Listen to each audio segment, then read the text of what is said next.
Sebelumnya, Assalamualaikum warahmatullahi wabarakatuh. Saya ucapkan salam sejahtera bagi kita semua, salam sehat untuk kita semua. Oke, teman-teman, di sini ya, tepatnya itu di hari Minggu ya, tanggal 19 Januari 2025, tepatnya jam 1 itu Menpan RB mengeluarkan atau meresmikan ya bahwa pengangkatan honorer menjadi P3K paruh waktu dibatalkan ya.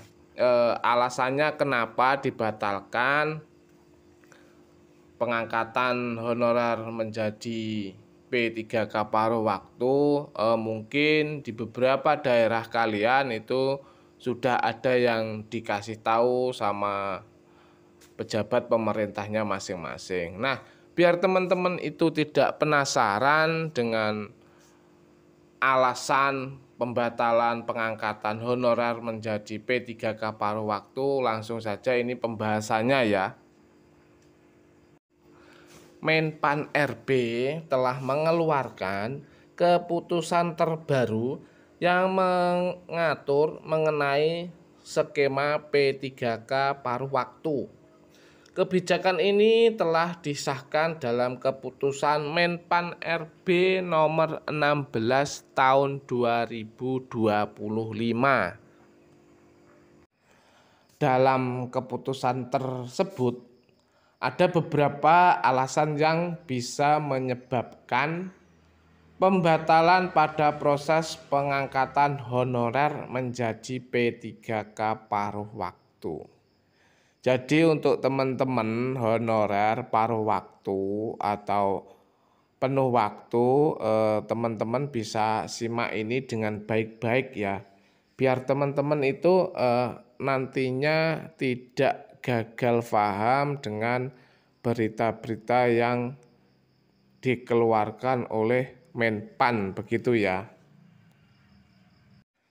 Berikut ini adalah beberapa poin-poin penting dari keputusan Menpan RB tersebut. Jadi untuk teman-teman semuanya, teman-teman itu harus tahu ini ya. Yang pertama itu pengertian P3K paruh waktu.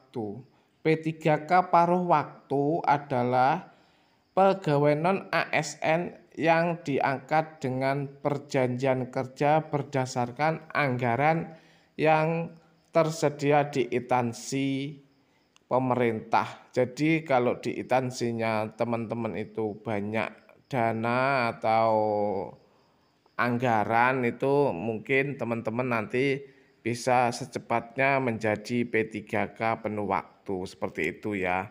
Jadi untuk teman-teman berpikirlah positif terus ya, biar kita selalu mendapatkan informasi-informasi yang lebih bisa membuat kita tenang dan nyaman seperti itu. Yang kedua, itu tujuan pengadaan P3K paruh waktu. Adapun tujuan dari skema pengangkatan honorer menjadi P3K paruh waktu adalah itu yang pertama menyelesaikan penataan honorer. Jadi untuk teman-teman untuk tujuannya itu kita dari Mendagri itu mau menata dulu biar teman-teman itu mendapatkan posisi yang pas seperti itu. Selanjutnya itu memenuhi kebutuhan ASN di berbagai instansi pemerintah. Terus yang kedua, selanjutnya mengingatkan kualitas pelayanan kepada masyarakat ya, meningkatkan kualitas pelayanan kepada masyarakat seperti itu. Jadi untuk teman-teman itu ditingkatkan lagi kualitasnya. Bagaimana caranya biar masyarakat itu puas dengan pelayanan yang kita berikan seperti itu.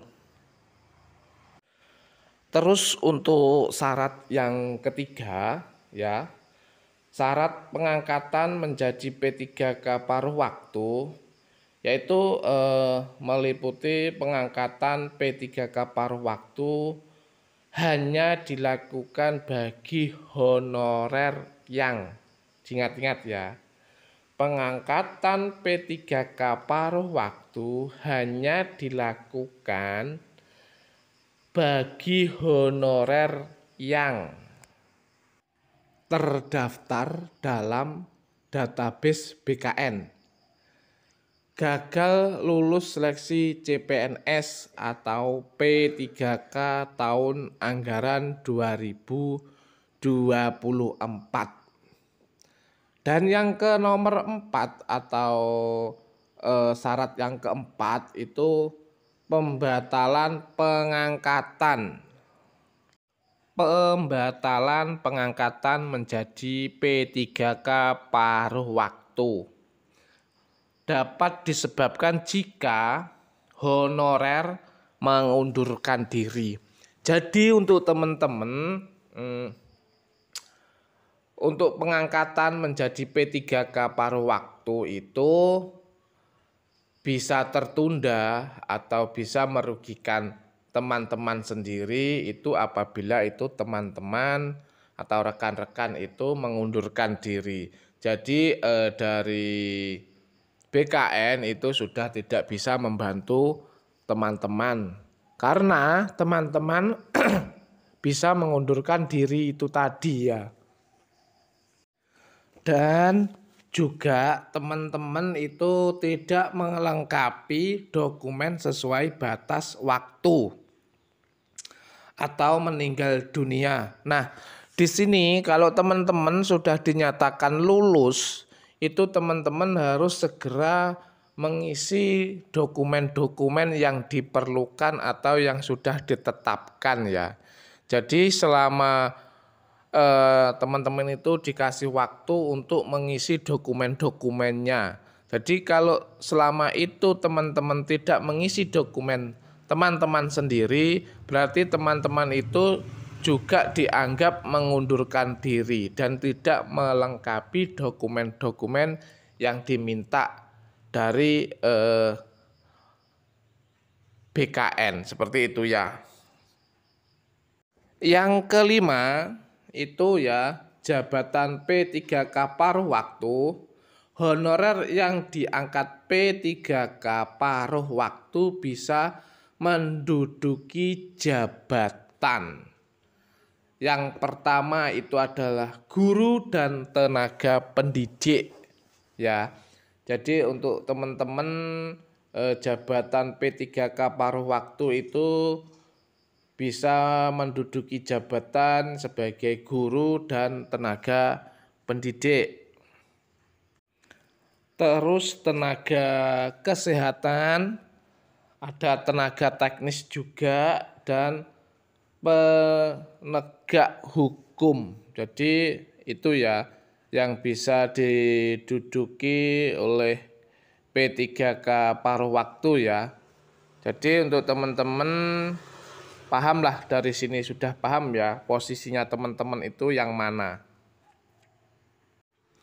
Ada juga peneliti, terus pengelola umum operasional ya. Penata layanan operasional, pengelola layanan operasional, atau penata layanan operasional. Nah, untuk teman-teman semuanya itu ya alasan pembatalan pengangkatan honorer menjadi P3K paruh waktu yang dikeluarkan oleh Menpan ya pada hari Minggu tanggal 19 Januari 2025, tepatnya itu jam 1-an. Jadi untuk teman-teman saya ucapkan terima kasih yang selalu mengikuti atau mendukung Arik Channel, jangan lupa di like, komen, dan lonceng notifikasinya dibunyikan. Saya ucapkan banyak-banyak terima kasih kepada teman-teman semuanya. Salam sehat, salam sejahtera bagi kita semua. Saya akhiri, wabillahi taufiq walhidayah. Wassalamualaikum warahmatullahi wabarakatuh. Ketemu lagi di video berikutnya.